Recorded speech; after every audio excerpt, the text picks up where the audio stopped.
Hello, friends, and welcome to the Exploring Washington State podcast. My name is Scott Cowan, and I'm the host of the show. Each episode, I have a conversation with an interesting guest who is living in or from Washington State. These are casual conversations with real and interesting people. I think you're going to like the show. So let's jump right in with today's guest. Well, my guest today is someone who goes by the name of Scuba Jess.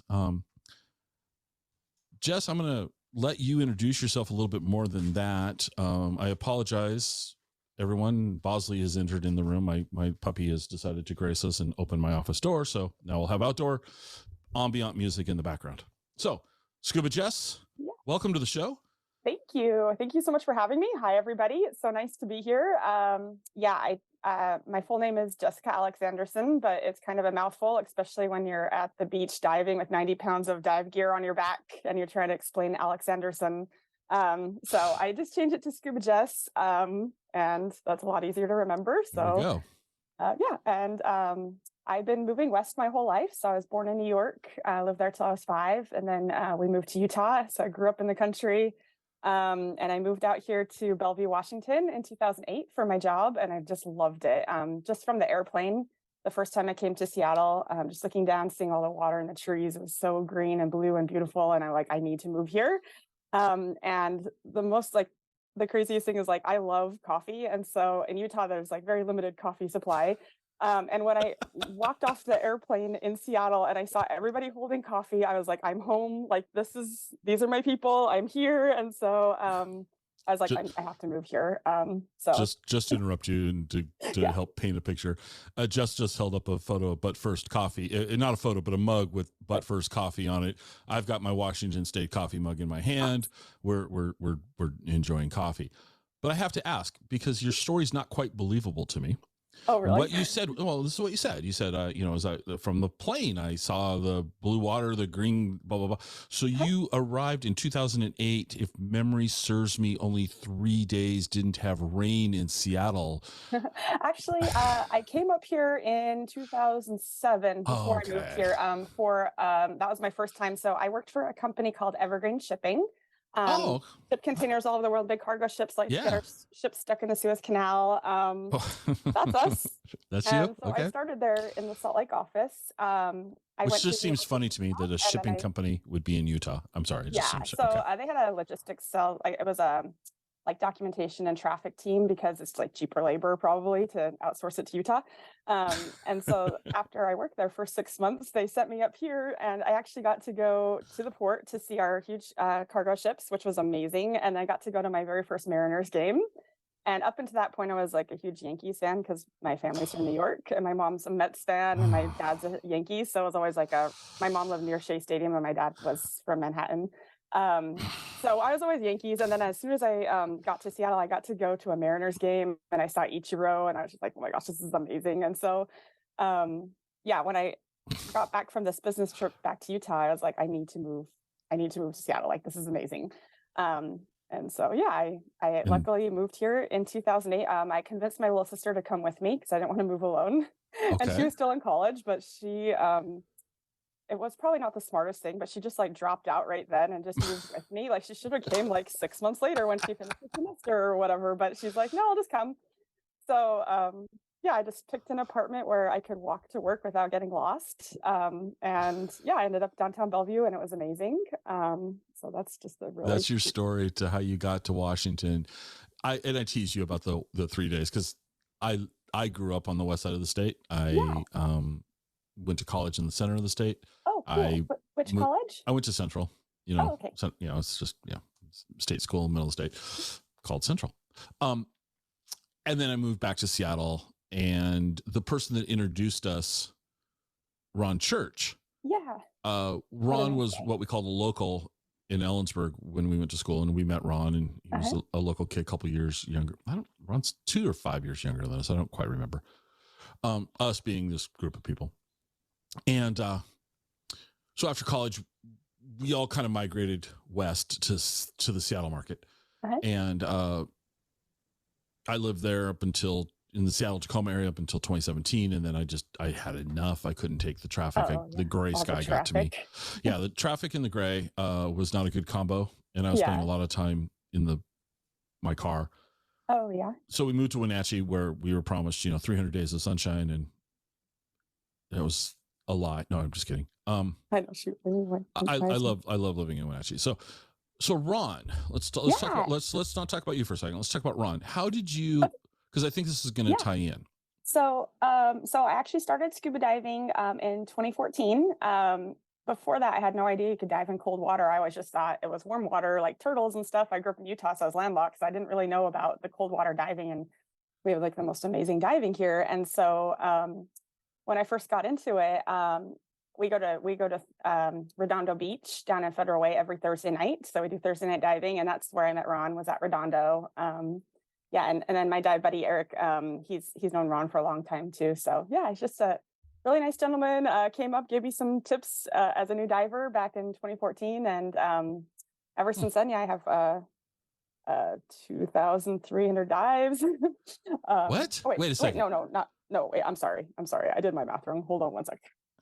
That was a total miscalculation on my part, because I log all of my away missions. And I definitely need to drink more coffee because I had a really late night last night. All right. Hold on one second. We will be fact checking everything you say from this point forward.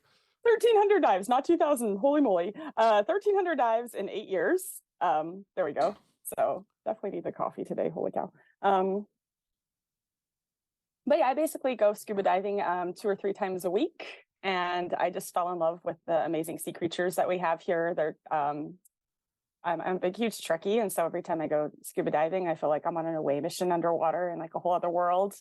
And like, I'm just seeing all these aliens. And so, it's just fascinating, like the amazing, beautiful sea creatures we have here. And so I wanted to just go around and like take pictures of every single one and find out what everything I saw on the dive was. I'd come up after the dive and look through my guidebook and just like, oh, these are all the nudibranchs I saw. These are the different fish. And so, yeah. So I just did some quick math. Okay. And over the course of your dive career, you've averaged 2.25 dives a week. Yeah, that sounds right. That's insane to me. It is. Oh, it's so fun. I'm not saying it wouldn't be fun. I'm just saying 2.25 dives a week over 8 years. Yeah. Wow, yeah. okay. I feel like scuba diving was like the passion that I was missing in my life, like or my purpose. Like I always knew like I was missing something. And like before I was a diver, I would go to like lots of concerts, comedy shows, and I'm also a big, huge Trekkie. So I go to a lot of Star Trek conventions. Right. And then obviously trying all of the different coffee shops that I can get to. So those were like always my things before I was a diver. And then once I just was underwater in that swimming pool for the first time, breathing underwater, I was like, this is the most amazing thing I've ever done in my life. Like this is what was missing. Interesting. Okay. And yeah, I've never tried scuba diving. To be transparent, I mean, I think it's cool, but it's not a thing I want to try. Really? But no, it's just not for, I don't know. Nothing against it. It's just like, are you comfortable in the water or I'm comfortable in the water. I mean, there's but I'm just not interested. And I think now maybe you can help me though, because one of the things that I think is a massive limitation of scuba diving is the inability to drink coffee while you're scuba diving. So, oh gosh, I've talked about this actually underwater. Like that would be so amazing because you're cold after like an hour down there. I'm if I had an underwater coffee device and like a pee valve. You invent that. I will agree to learn to dive and be a beta tester.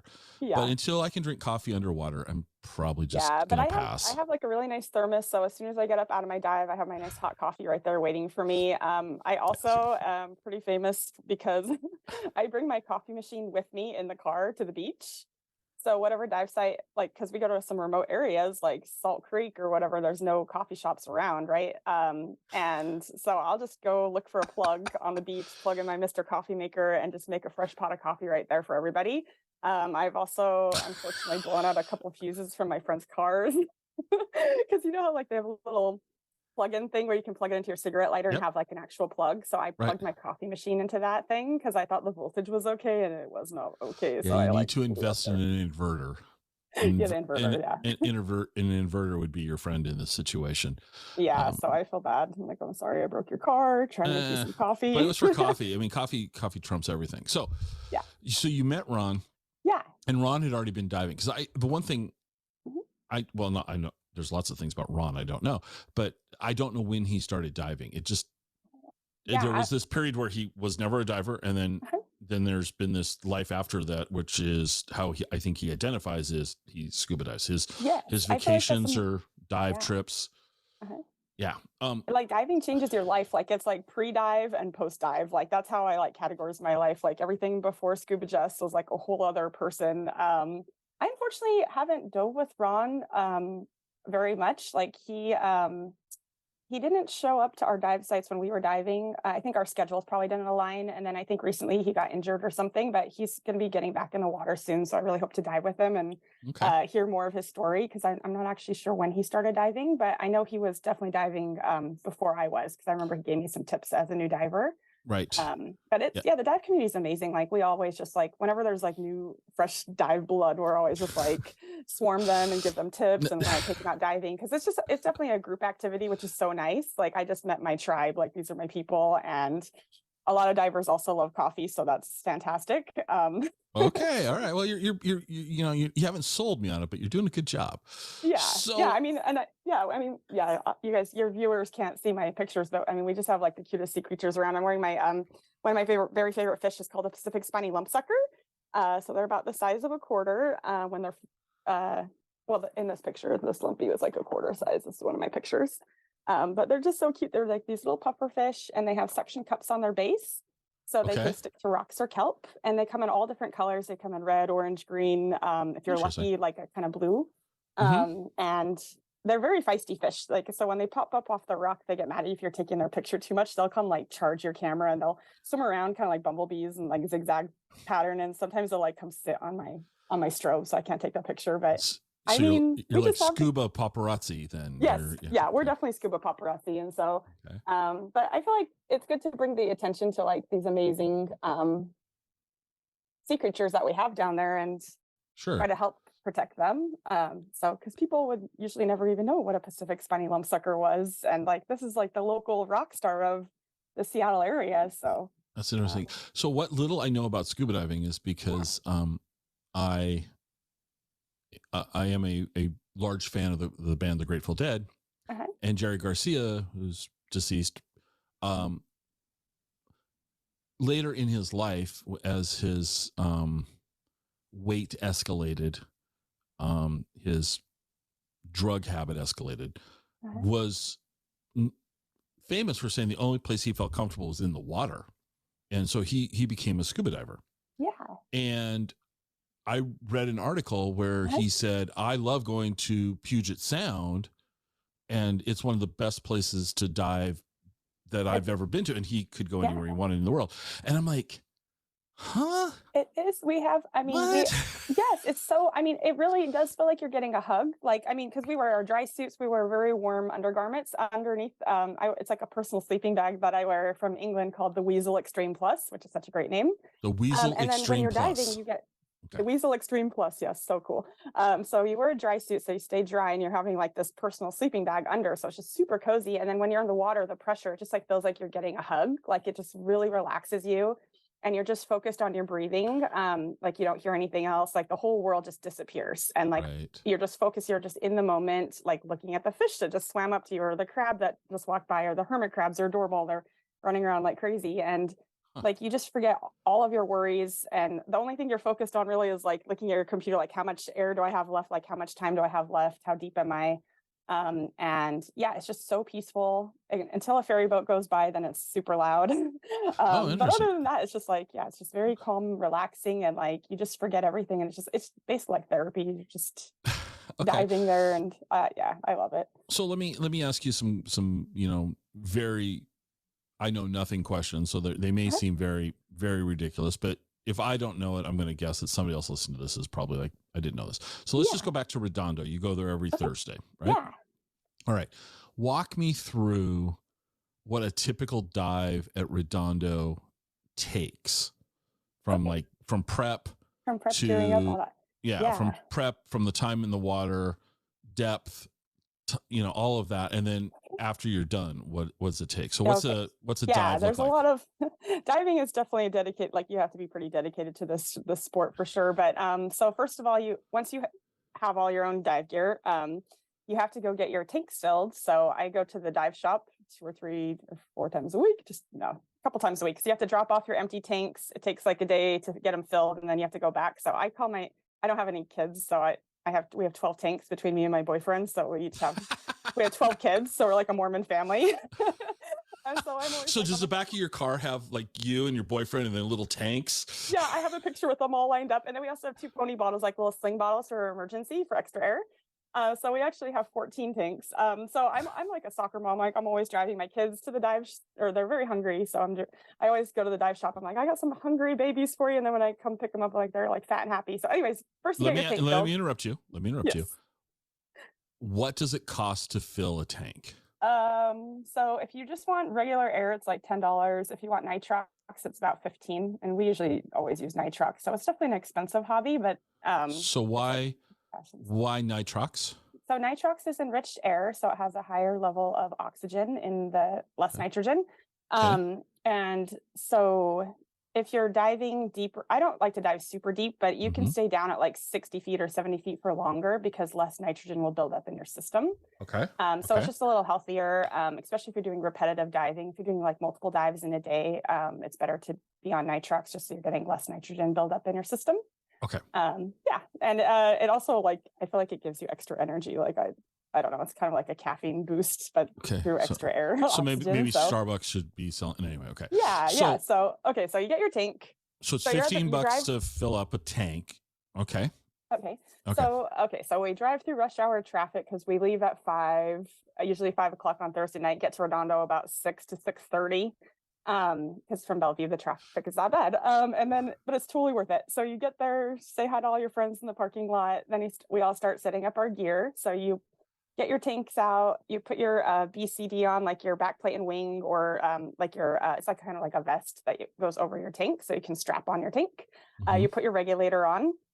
Then you want to make sure you turn your air on and check your pressure, see how much air you have in there. Sometimes you get so many tanks from the dive shop and they accidentally forgot to fill one. So you like get all the way there and your tank is empty. You're like, oh crap. So definitely want to check that before you get in the water. Okay. Breathe off your regulator, make sure everything's functioning. Then you want to put on your undergarment and your dry suit. So it's a process. And then once you got everything, you get your mask, put your gloves on, your hood, and make sure you didn't forget your fins. So usually, since all of this stuff is about 90 pounds for all of mine plus the camera, I usually walk down to the beach first to just check out the water, make sure it's not wavy or see what's going on. And I put my fins and my pony bottle down there first. So I take 2 trips. And then, so we're all geared up. We're all chit-chatting about all the sea creatures we want to see. Let me interrupt. About how long does it take you to put all this gear on? Probably like 20 minutes. 15, 20, half hour, depends on how much we're chit-chatting with our friends, which and the social aspect's awesome, but this isn't just like, slip the stuff on and go. It's not like warm water diving where you're just like wearing a wetsuit and that's it and you just can run into the ocean super fast, or like when you do tropical diving you only have like maybe 6 pounds of lead, like you don't wear anything. It's crazy. Here we wear so much weight because of the undergarments we're wearing and the dry suits. You need extra weight to sink in the ocean because you're so buoyant. So I wear like 24 pounds of lead. So what is your boyfriend?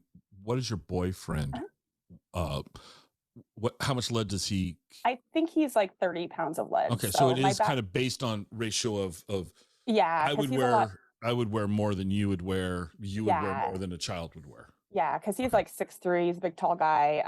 And he has a bigger tank too. His tank is like, I use the high pressure 117 steel tank, which is pretty big. Like most of my friends use still 80s, but I like to have a lot of extra air for emergency. And I like to do like 90-minute dives and stay down longer. My boyfriend, he uses like a 133, which is like the hugest tank. It's crazy. I could barely lift that thing up. But yeah, I got some pretty good scuba guns, man. Lifting all the dive gear. But it's so fun. So yeah, then you waddle to the beach basically like a penguin. Like I feel like if you want a good entertaining time, just drive by Redondo Beach on a Thursday night and watch all the divers just like shuffling into the ocean. So how many on average, how many divers do this Redondo on Thursday? Oh, we have a really good turnout on Thursday nights. We usually have about 15 divers there probably.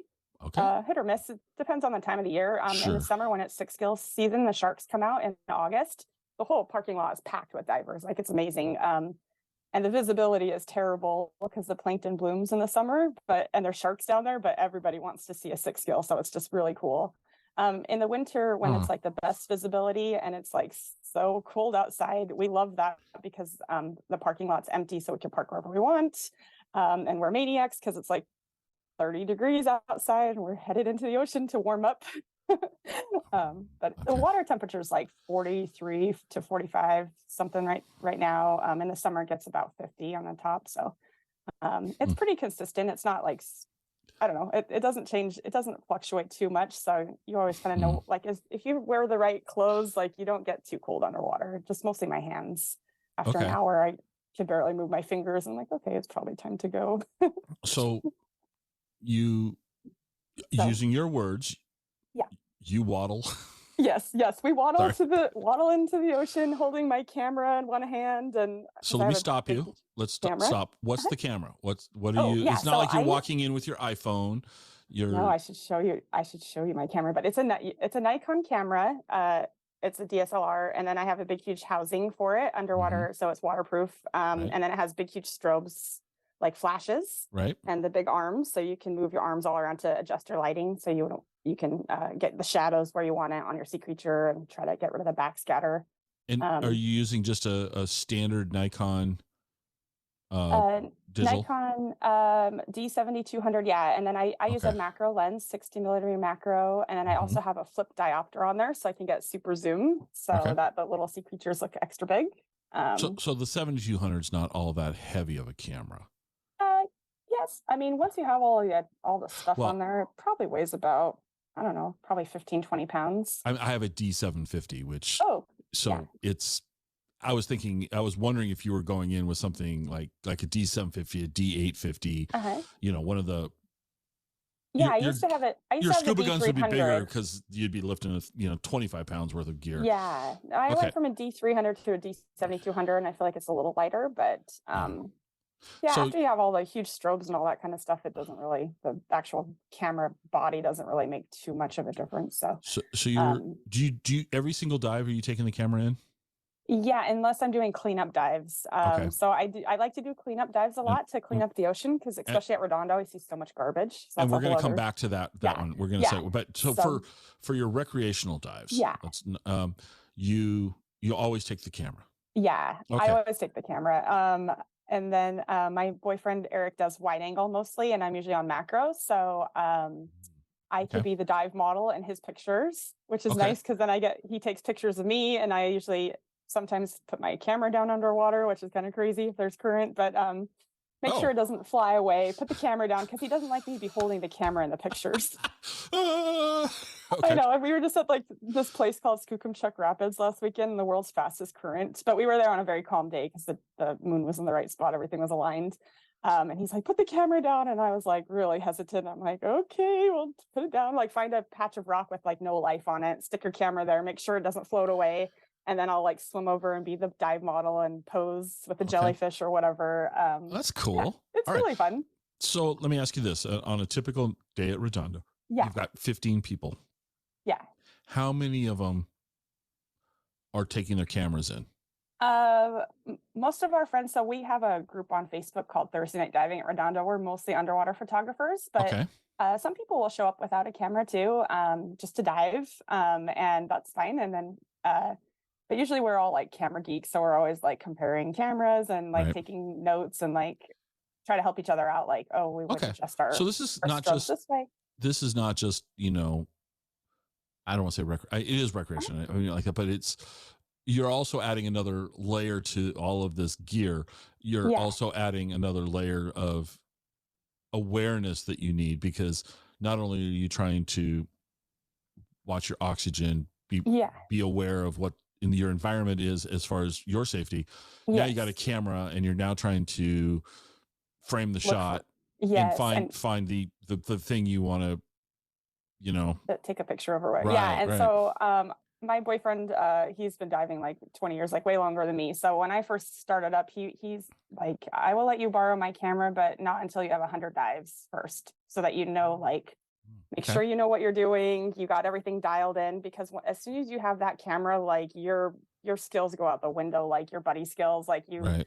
you don't know where your buddy is anymore because you're like looking at this little fish, and then you look up and you're like, where did they go? So it's Okay. yeah, it's a whole other layer of like Okay.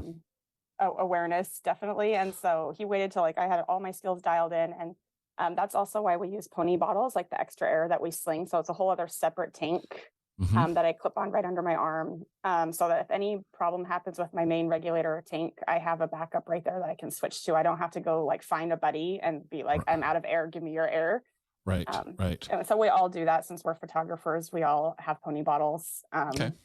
Yeah. And so, okay. Oh, yeah. So back to the story. So we waddle into the beach. So usually we split up. Redondo is kind of two different dive sites in one.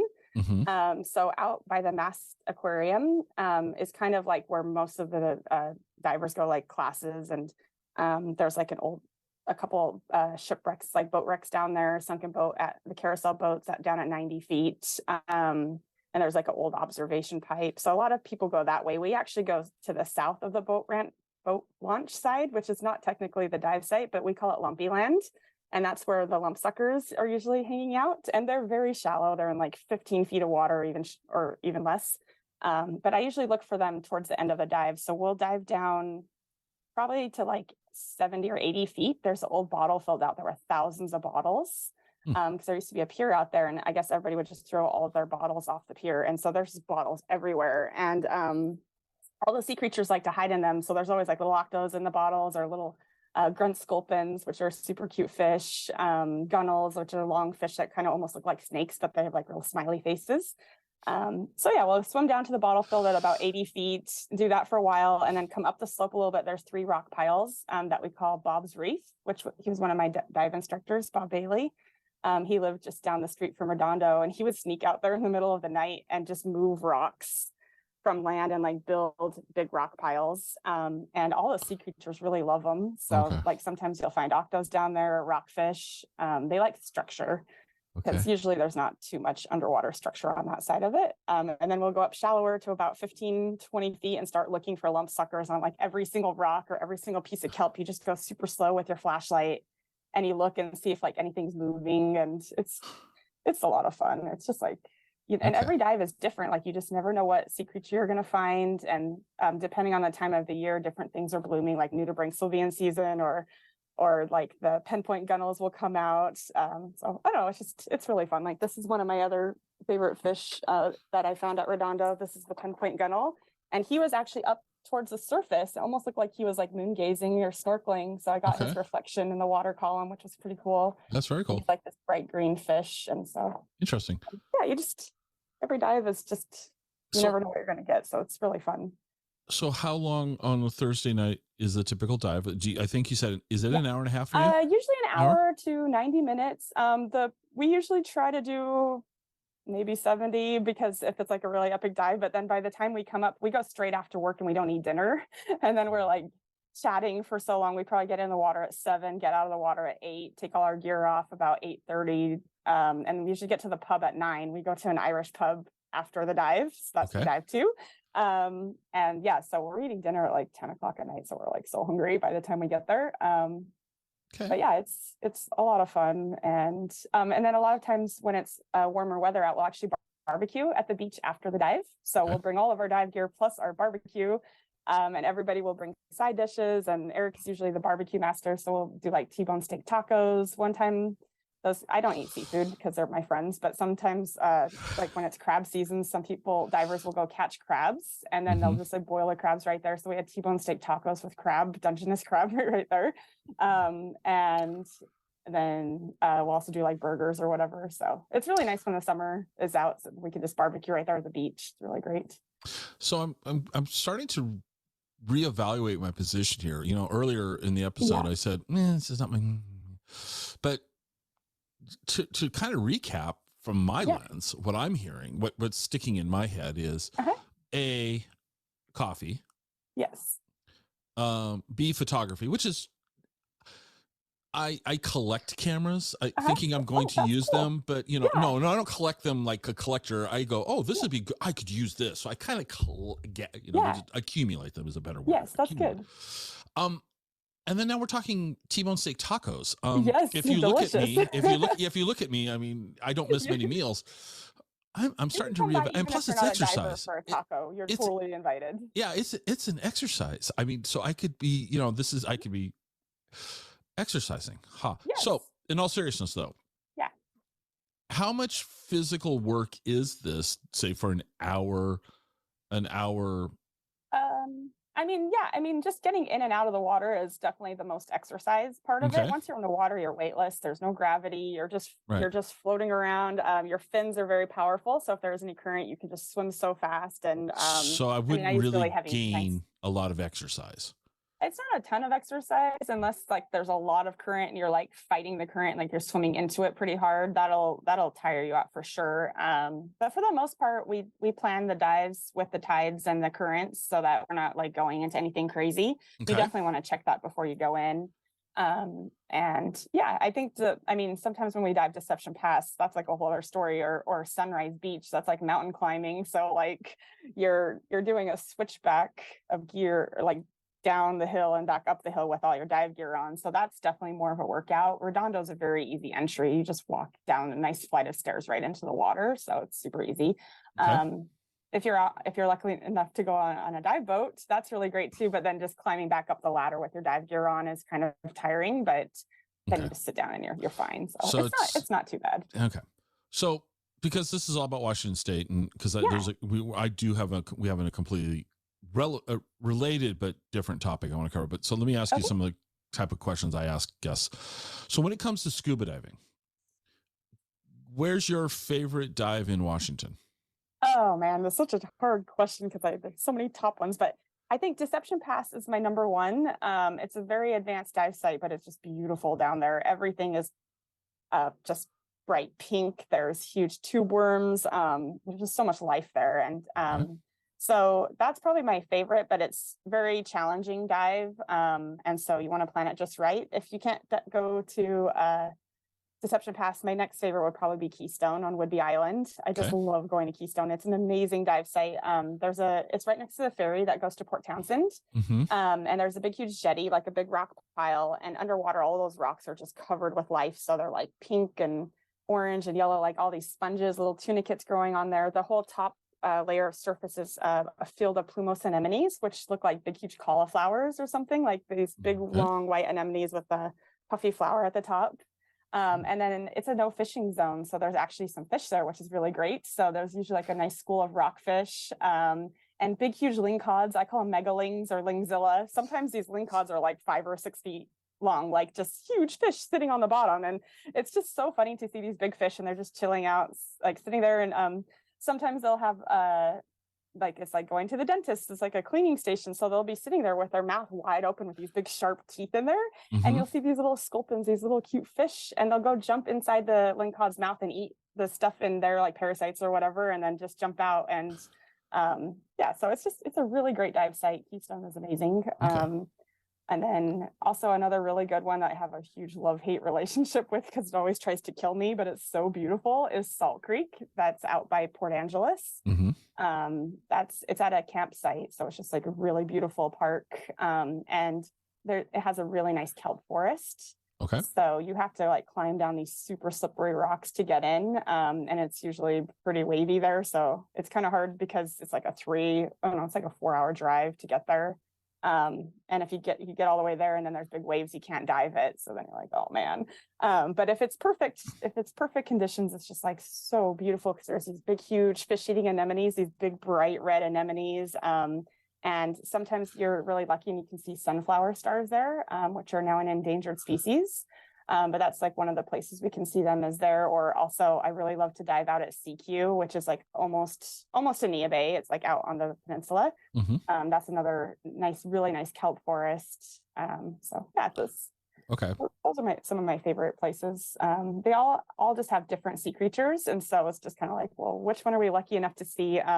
At Salt Creek, one of our most favorite fish, it's we call him Rocky. I call him the leprechaun of the sea. But that's this one. I'm showing you all my pictures from my wall here. But this is Eric took this picture. This is Rocky, the rock greenling. So they're bright red, and you can't really see right here, but their fins are like yellow and green and orange. And like, you wouldn't think this fish would be so camouflaged because they like to hang out in this green grass and they're bright red fish, but like, man, they're hard to find. They are. But as soon as you shine your flashlight on them, the color will come out. And these guys like to stay very shallow, but they love the surf zone. So they love it when it's really wavy or wherever the most surge is. Okay. They're just going like this. And so you're trying to like take a picture. So you go with the surge and take like one picture, and then the surge will like pull you away. And then you're like, oh, I got to go back. And then, so it's a lot of fun. Yeah. All right. So sorry, I'm totally two other scuba questions about places. Now, this putting you on the spot with this, I'm going to ask you to be a little negative. What's the most overrated place to go diving? I think Cove 2. I mean, I know everybody loves Cove 2 in Alki, West Seattle. That's where most divers learn to dive. Sure. And it's a very beautiful view when you come up and down, like the whole Seattle skyline is right there. It's really nice, but it's just really sad because it's so polluted and there's not very many sea creatures there. Okay. It's very hit or miss. And so it's very easy training site. But I don't know, like when I usually go to places with like high current. So there's like I'm a total snob now because like I like to go places where there's like tons of sea creatures in life. And then you go to Cove 2 and it's just like so much garbage down there. There's like old railroad tracks, like just so much stuff, and it's like covered in like brown slime. So it's not the best. I don't know. It's okay. I did see baby octopus hatch there once, so that was pretty magical. So it just depends on what you're lucky enough to see. They do have giant Pacific octopus there. And it's a very easy place to learn. That's where I did my first day of open water. And I learned during Seafair. So I remember like the Blue Angels flew over us when we were getting in the water. So that was really cool. And when I learned to dive in 2014, that's right when the sea star wasting disease started. So all of our sea stars started dying. But I was lucky enough to actually see some sea stars in the class. Like there were sea stars everywhere, and like we passed them around. Just my instructor was like, hey, look at these.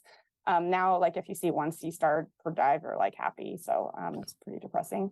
Another one that I think is a little overrated is Edmonds. It's a really nice dive. It's an underwater park, so it's really nice, but it's like, I think it's just because I'm lazy. That's why I don't like it as much, because it's a lot of swimming to swim out to the buoy. So there's your exercise. Like you have to surface swim, and I don't know why there's always so much current at Edmonds. It's right by the ferry terminal. So you're scared that if there's too much current, you might get swept into the ferry lane, and then you'll get a very expensive ticket. So it's just a little sketchy when you're there. So you just want to drop underwater and not end up by the ferry. But it's a lot of swimming, and it doesn't get very deep. It gets to like 30, maybe 40 feet if you're lucky. So but yeah, it's nice though. Once you're out there, it's great. It's just getting in and out. It's just a very long swim. Okay. So now, once again, a negative question. What are you most afraid of with regards to diving? I'm not afraid of any of the sea creatures. No, that's probably surprising. I was so excited when I saw my very first 6-scale shark. I saw my very first shark on my 8-year anniversary of diving at like 85 feet at Redondo. It was amazing. I am most scared of the lack of sea creatures lately. Like I've just been noticing way less fish, and it's just so sad.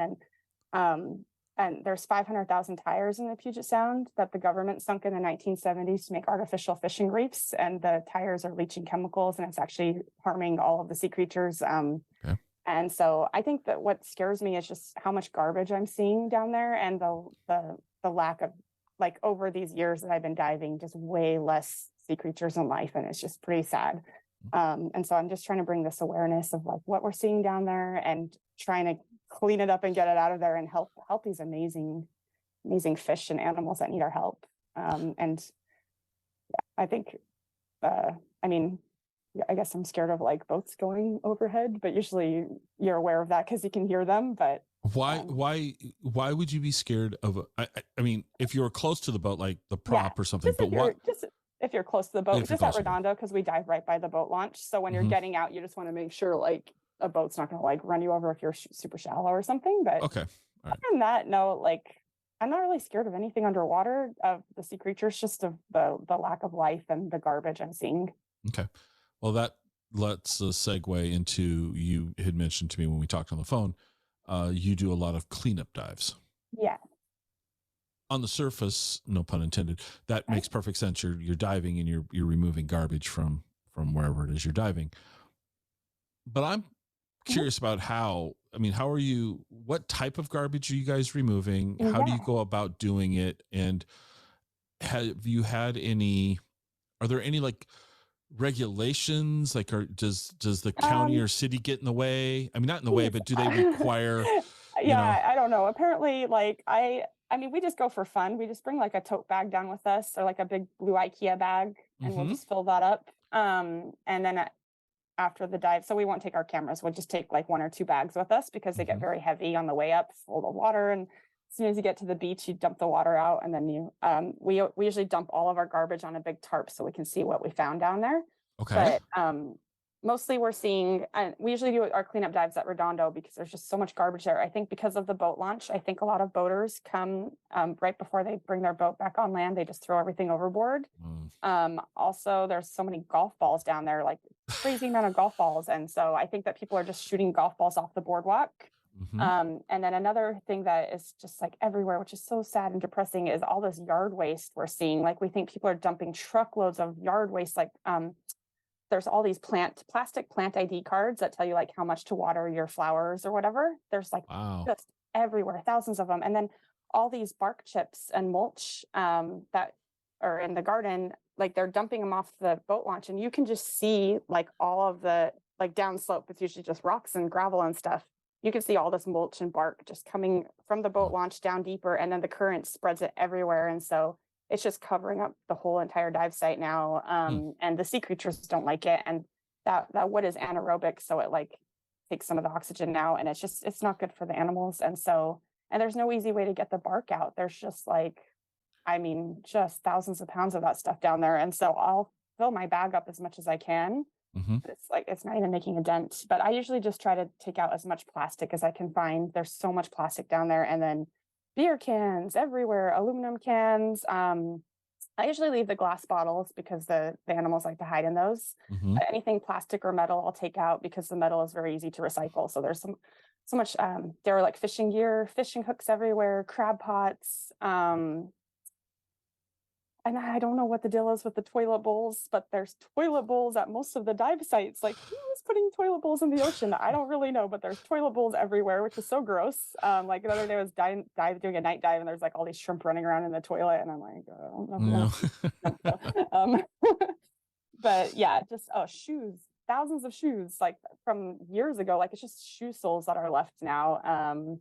And I think just plastic forks, spoons, straws, ketchup packets, like all of these. I think a lot of people eat their food on the beach, and then they just leave their garbage there, and then the tide comes and it takes it down.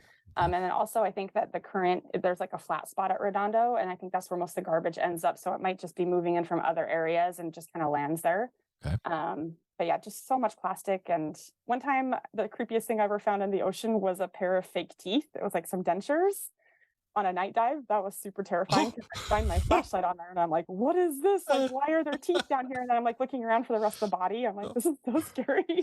And then the craziest part, so I was like, okay, I'm gonna put these in my bag and like take these out. And I get out, and I'm like telling all my friends, I'm like, I found teeth, you guys. And then we dumped it out to look at all of our stuff, and the teeth were missing. And I'm like, oh my gosh, did they like swim out of my bag? Like, where did they go?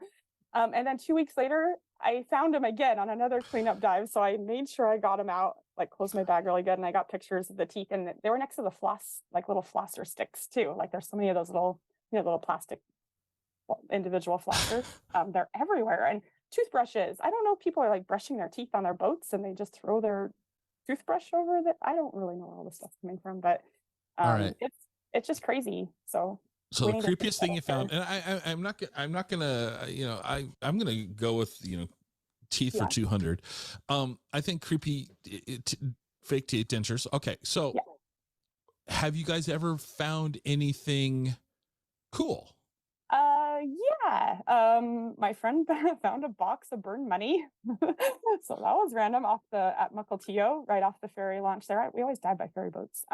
We don't know the story of that, but he found a box that was like, when he opened it up, there was some cash inside that was like halfway burned. But he was actually able to cash in some of it. I think he got like $800. And the other day we found a little glass bottle that had $1 inside. Like, so, I mean, found money in the ocean. I found a little mermaid statue. I found a little Pikachu. Okay. All And what right. else? I found a mirror down there, which is really weird, like a big, huge mirror that was actually really heavy to get out. And it had like a hex or something creepy, like carved into it. I don't really know what the deal was with that. Okay. Oh, another really funny was I found a broom.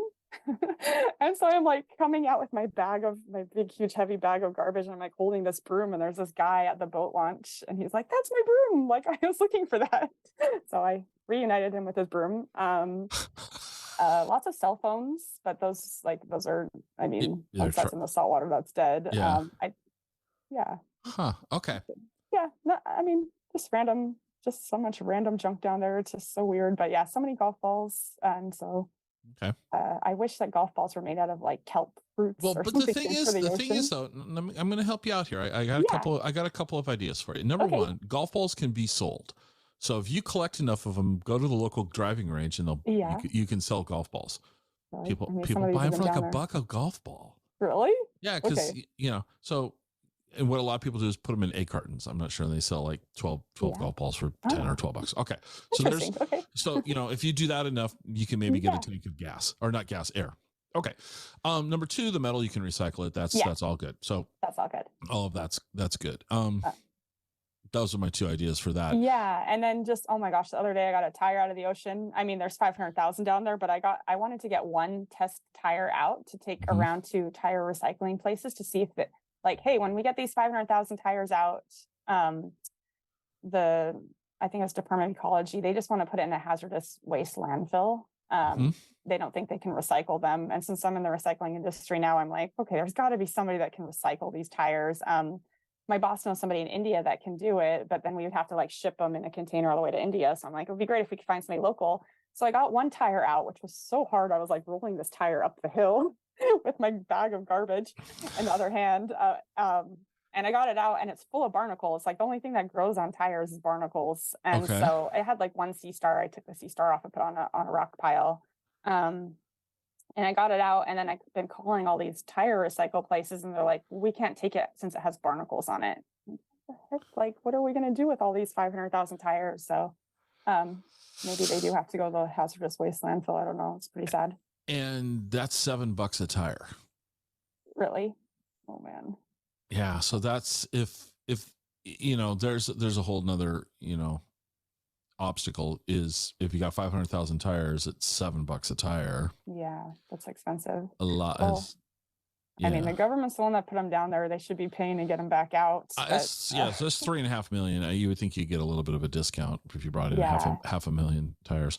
But I'm of the opinion as well that whoever put them there, if they should be responsible for the disposal of getting them out. Okay. Yeah. So I'm part of a team of divers called the Washington Scuba Alliance. And so that one of their main missions is getting the tires out. And so what they're doing right now is they have a boat that they're teamed up with that has a side scanner and sonar. And it has an underwater ROV, which is like an underwater drone, which is super cool. And so they'll put that down, and they use like a PlayStation joystick to drive this underwater drone around with big lights on. And they'll go and they'll map where all the tire piles are, because when the government sunk them, they didn't actually like keep track of where all these tires are. And then over all the years, like the bundles have broken up, so the tires have scattered all over. So what we're doing right now is just like marking them on maps. Like every time we see some tires, like documenting it, so that when they actually get the funding and figure out after these 50 years of talking about it, actually do something, then they know where the tires are.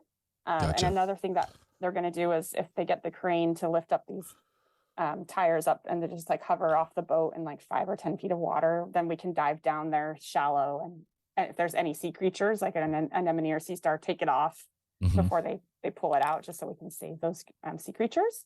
So that's what the Washington Scuba Alliance is doing. They just do a lot of buoy maintenance and critter removal if like they know that they're going to be pulling pilings out of a dive site or not a dive site, like a marina or whatever. They'll just take the critters off and relocate them. And anybody can join, even if you're not a diver. It's $25 for the year, and the money just goes towards this kind of stuff, helping the sea creatures. So you mentioned just a minute ago that you are now in the recycling industry. Oh yeah. Well, let's you're doing something kind of interesting there. So I'd like you to share that. Okay, thanks. So I used to work at Evergreen Shipping for 15 years. That's the job that brought me out here. And working there, I shipped so much. Our top exports are like waste paper, metal scrap, plastic scrap, and then the raw commodities. And so all of that stuff we would ship to Asia, and they would like recycle it for us, turn the paper into cardboard boxes, turn the metal into like your old cans into a bicycle or whatever, or into a new can, or your steel into a car. Anyway, so I saw the whole circle of recycling that way, and I was doing that for so long. One of my favorite customers, that's how I met my new business partner, Brad.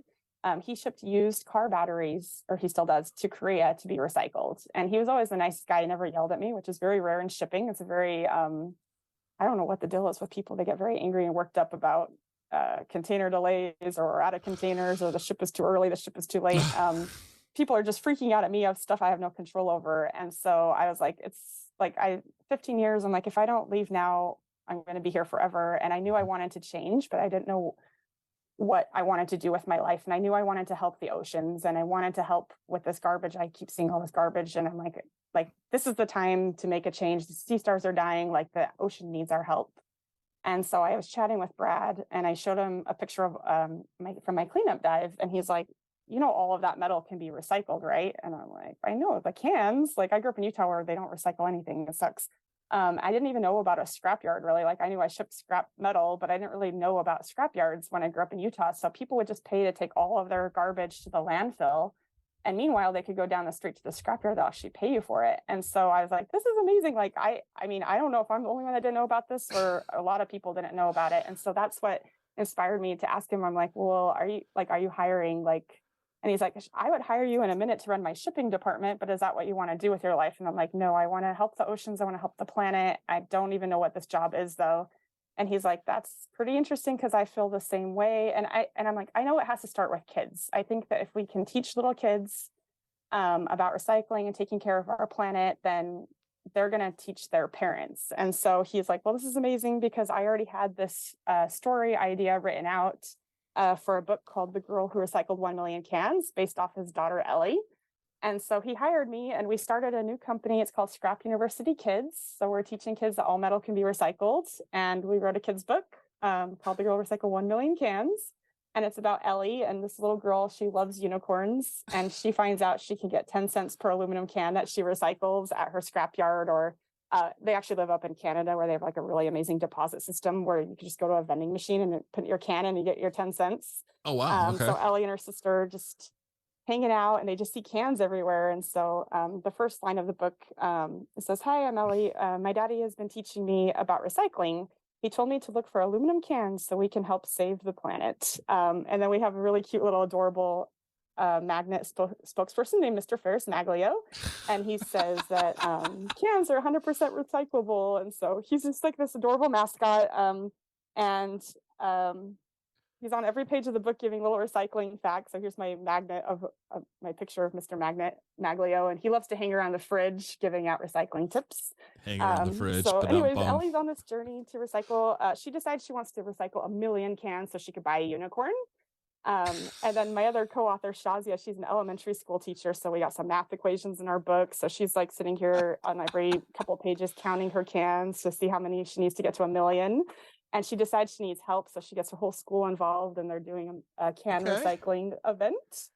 So it's just really cute. And towards the end of the book, they're getting all these cans, but she's having a hard time finding a unicorn. And so she's like talking to her mom, and she's like, "Mommy, I don't know like where to get a unicorn." And her mom's like, "I haven't seen one either. You might want to think about changing your goal." So she goes outside, and it's a really hot day, and she's like, "You know what? It would be really great if we had a swimming pool." So they kind of changed their goal, and they decide to get with all the they recycle their 1 million cans. They get a lot of money, and they actually donate a swimming pool to their school, so they can all play together and learn to scuba dive in their pool. And she also gets her unicorn floaty, so it's really cute. Unicorn floaty, awesome. So I just decided that I'm like, hey, like I know whenever I do my cleanup dives and I put all this garbage out on the tarp out right by the aquarium where I dive, there's always a lot of little kids in the parking lot, and they'll always just run over and start looking at all of the stuff we're seeing. And they're like, "Where did you get this?" And I'm like, "Right there in the ocean." And so I feel like I wanted to bring this awareness. Like, I don't want it to be doom and gloom or anything for little Right. kids. I want to make it fun and happy. And so my crazy idea is that since a lot of people don't know about a scrapyard, or they're kind of like lazy or busy or set in their ways, they don't have time to drive over there. I'm like, well, how about we have scrapyards bring a bin to their local elementary school in town, so that everybody in town can bring their metal to the school parking lot, fill up the bin, and then when it's full, they take it away, they weigh it, and they give the money from that metal to the school for school supplies, because all metal has value. So we want to just teach kids like, hey, it's not going to be a ton of money, but it's worth something, and it's for a good cause. And if we make it super easy for them to recycle, there's like no reason not to. So that's just kind of what we're doing, is we're trying to like teach kids never ever throw a can in the garbage ever again. And also, if you have the option to say no to plastic and choose metal instead, like first reduce as much as possible. Like, do you really need to buy the thing that's covered in like 30 wrappers of plastic? And just reuse everything you can, reduce what you're buying. And then if you do have to buy something, buy the metal option, and then take it to your local scrapyard and cash it in. You can actually make some money. Right. So yeah, that's just what we're doing now. And are you going around to schools in person and delivering this message? Yeah. So I've gone around to a couple, we just started this company. I just had my 1-year anniversary. I think I've read at 4 schools so far. And I've been setting up metal recycling events. So I did the first one at my friend's school out Ocean Shores, Washington, like on the very coast. And the closest scrapyard was in Aberdeen, which is where Nirvana's from. It was an 1.5-hour drive, and I called the scrapyard and I'm like, hey, this is what we want to do. And they were willing to donate the bin and all of their trucking and everything. This is when gas was like $6 a gallon. And they brought the bin and they left it there for a month in the school parking lot. And they recycled 1,000 pounds of metal in 1 month. And the kids actually voted on what they wanted to do with the money. I thought they were gonna have like a pizza party or something, but they actually voted to donate the money to a charity for pets to help the cats and dogs. So I thought that was super cute. And I just helped a school in Pittsburgh set up a recycle event, and they recycled holy cow, hold on, let me just double check my numbers here before I tell you more. I didn't drink all of the coffee again. What I know, right? My gosh, it was like 4,000 pounds of metal in one day. Wow. Okay. So well, Pittsburgh is the Iron City, so I mean, they've got metal there. And they actually made the CBS News with their grain team. It was so cute. These little kids are on the news talking about all the different kinds of metal that could be recycled, like your headphones, your USB chargers, like all your old wires have metal inside. A lot of people just throw those in the garbage, and so. And I want to like help. People are very confused about recycling metal and stuff, because like your blue bin says like, hey, you could put like cans, but you can't put in like your wire hangers, your tin foil. And then people are like, well, if I can't recycle it, I'll just throw it away. And I'm like, no, save it, save all that metal, and you can actually cash it in. So we're just trying to make recycling a little easier. And figured start with the kids, and hopefully they can like change the ways of their parents and their grandparents. That's admirable. I really think that's a wonderful thing that you're doing. Thank you. It's so fun too. And I get like thank you letters from these little kids, and they're like so adorable, and they're like, thank you for teaching us about recycling. And so I go to school. And I bring magnets with me so they can tell if the metal is like ferrous or non-ferrous, and just little games. We have like coloring pages and worksheets on our website that anybody can print off. And so I feel like it's just a lot of fun. If we can make it really fun and exciting for kids and not scary, I think that's the way to help the planet. That's very cool. Yeah. I want to do like a cleanup dive book as one of my next books, so the kids are actually going to learn to scuba dive and go down there and see the sea creatures and see the garbage and help out the ocean. So very cool. I'm excited for that one. So normally I ask my guests what they do when they're not doing the thing that we were talking about. In your case, scuba, cleanup, and now recycling thing. But earlier on, you kind of gave those answers. You used to go to a lot of concerts. I go to a lot of concerts. You drink coffee. I do a lot of coffee. You're a Trekkie. So let's just unpack those concerts. What type of music do you like? So I love, so I've seen Willie Nelson like 25 times. I love Willie. I also really love like rock music. My favorite band is Snow Patrol from Ireland. So I actually got to go see them play in Belfast, Northern Ireland, and I saw them in Dublin, which is really fun. And I've seen them all over the US. And I also like another band called the Jamestown Revival from Texas. They're actually coming here next Friday to Portland. So I'm going to drive down to Portland, see them. I've heard that name. Okay. Yeah. Oh, cool. Awesome. No, I've heard the other names, but that one I was like, wait a second. Yeah, I think okay. So much. And then I mean, I've been to so many concerts. My dad, we got to go see The Who. I've seen The Who twice. Saw Crosby, Stills, Nash and Young. Oh my gosh, I don't even know. I've been to so many concerts. It's so fun. Me and my little sister just love to go to concerts, and we will road trip all around. Like I went and saw Snow Patrol at the Red Rocks Amphitheater in Colorado. That was really beautiful. And yeah, I don't know. And then I used to go to a lot of comedy shows because in Bellevue, there used to be a really amazing comedy club right by my house called The Parlor. And so we would go for open mic night every Wednesday and just see the local comedians. And me and my sister were like the only non-comedians there. So we were like the fans. And so then they like the hosts and everything, they would always get us free tickets to go see the headliners. So I got to see like Michael Winslow and just like Jeff Dye, Adam Ray, like just so many amazing comedians that are just hilarious. And so it's just such a good way to de-stress after work, especially if you're doing evergreen and getting yelled at all day. You just want to go laugh and have fun. And then I love exploring, trying coffee shops. And yes, so that's near and dear to my heart. Yeah, did I get to tell you my favorite one? Have you been there? Bigfoot Java. It's called Bigfoot Java. So it's a drive-through coffee shop. They're open 24 hours, which is fantastic. And I love their coffee beans. They use Delano's coffee roaster down in Sumner, Washington. And I actually got to go to Coffee Fest a few years ago. It was like a big, huge coffee expo in Seattle. Oh my gosh, it was like heaven. I was like so caffeinated. It was amazing. And I got to meet some of the growers from Delano's. Like the farmers came up from Panama and Costa Rica and everything. And I got to meet them. And they were so nice. And I was like, oh my gosh, I love Delano so much. And so I like the organic dark roast coffee. So what's your coffee drink of choice? Do you just black coffee or just drip coffee with a little cream in it, no sugar? And then I like to have it with like a chocolate chip cookie or some sort of like sweet treat on the side, maybe a piece of cherry pie. Okay. All right. Well, how about you? What's your favorite? I'm man, it's gonna be awful to say this. So we're recording this on April 13th. Yesterday was my birthday.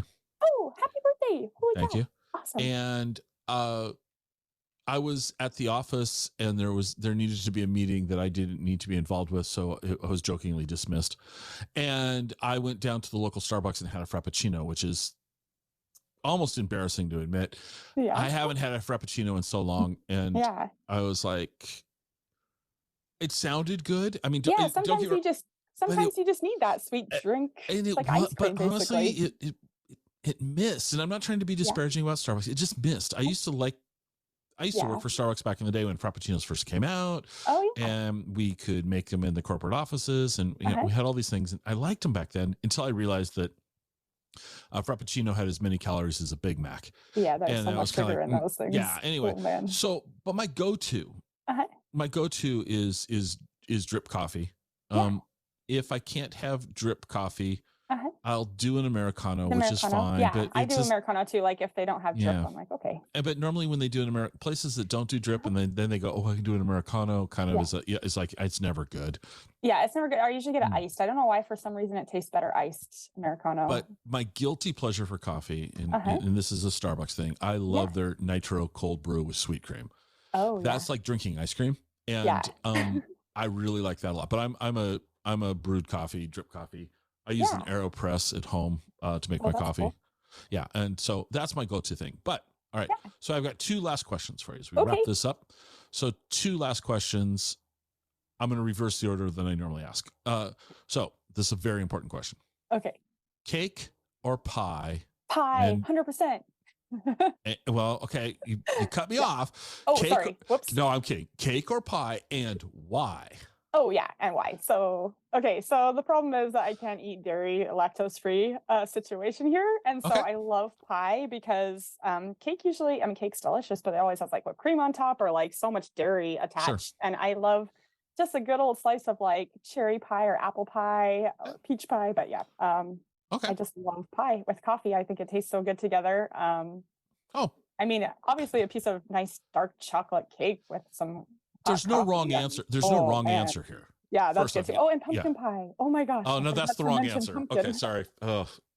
You don't like it? No, I do not like pumpkin pie. No. Holy moly, sad. No. And you know what's funny?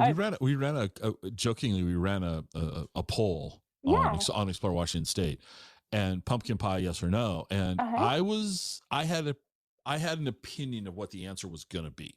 Yeah. And it wasn't. I Really? expected it to be like predominantly yes.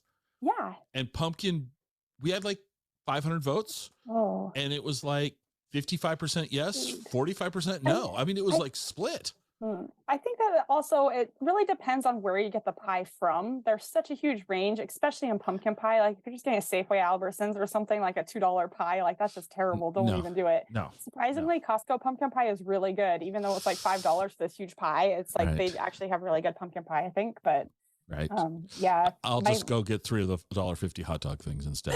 Well, one of my favorite places for pie, I call it the Pie Farm. It's on Whidbey Island. It's called Green Bank Farms. And so we usually hit up that place when we're headed up to Keystone on Whidbey Island. So yeah, I stop at my favorite lunch spot, which I don't know if that was a question. And then that's okay. A what? That's completely fine. No, the Green Bank's great. So there's this amazing deli on Whidbey Island.